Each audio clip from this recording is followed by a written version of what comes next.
Hello guys, good morning and welcome to my another YouTube video.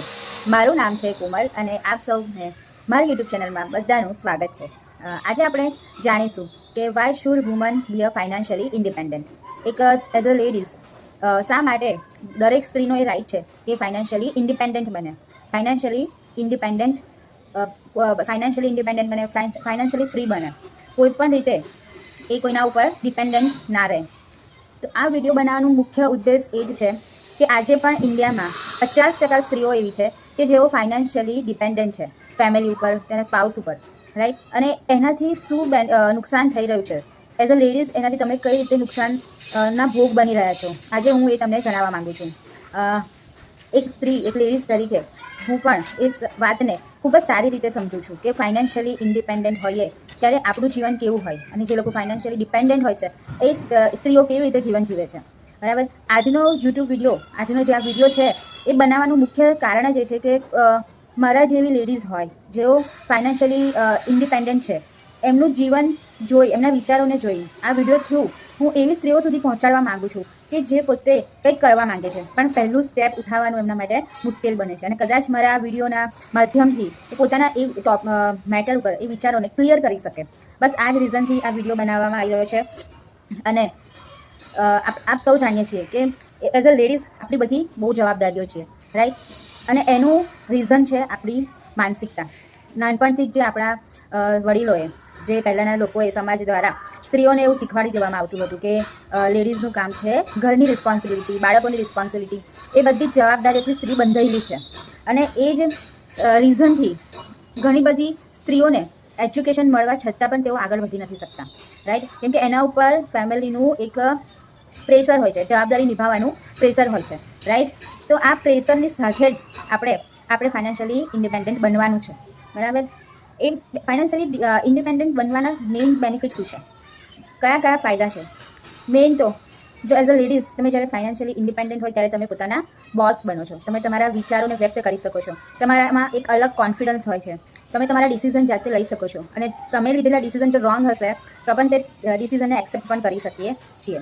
Financially જ્યારે તમે dependent હોવ ત્યારે તમે એઝ અ ઇન્ડિવિજ્યુઅલ ગ્રો કરો છો, રાઈટ. ઇન્ડિવિજ્યુઅલી તમે ખૂબ જ સારી રીતે ગ્રો કરો છો, તમારા વિચારોમાં ક્લેરિટી હોય છે, રાઈટ.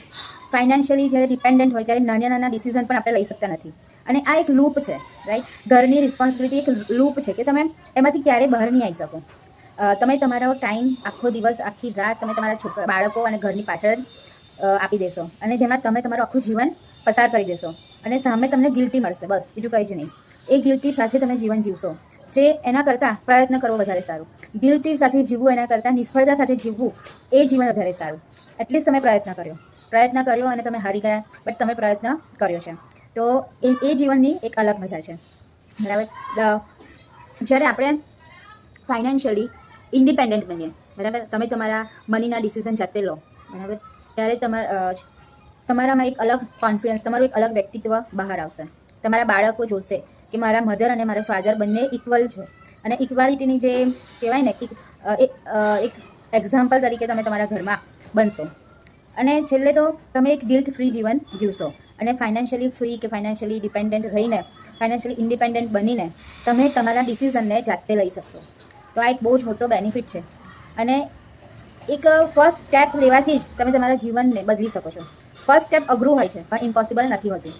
ઘણી બધી સ્ત્રીઓ એજ્યુકેટેડ થઈને પણ ફેમિલીના પ્રેશરના લીધે બહાર જઈને કે કોઈ પણ કામને કરવા માટે આગળ નથી વધતી, બટ એ ખોટી વસ્તુ છે. તમારે સહેજ સાહસ કરીને તમારે ફાઇનાન્શિયલી ઇન્ડિપેન્ડન્ટ બનવું જોઈએ. થોડું ઘણું પણ આપણે અર્ન કરતાં શીખવું જોઈએ. અને આજકાલ મોબાઈલનો જમાનો છે, નેટવર્કનો જમાનો છે, રાઈટ. તમે ઘર બેઠા કશું પણ કરી શકો છો. ઘરે બેઠા તમે એવા સ્કિલ શીખી શકો છો જેનાથી તમે તમારું ઇન્કમને, તમારી આવડત દ્વારા તમે ઇન્કમ કરી શકો છો, અને તમારામાં એક કહેવાય ને એક સ્કિલનું ડેવલપમેન્ટ થશે એનાથી. તો ફાઇનાન્શિયલી ઇન્ડિપેન્ડન્ટ બનવાના એ જ બધા બેનિફિટ છે.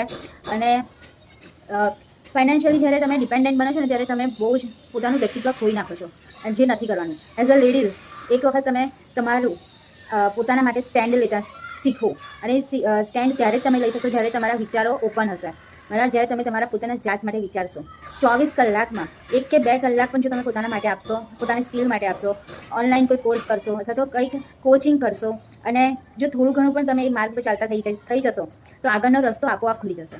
તો બહુ વિચારીને ટાઈમ વેસ્ટ ના કરશો. અને ફાઇનાન્શિયલી ફ્રી કેવી રીતે બનાય, ફાઇનાન્શિયલી ઇન્ડિપેન્ડન્ટ કેવી રીતે બનાય, એના માટે તરત જ એક સ્ટેપ લો.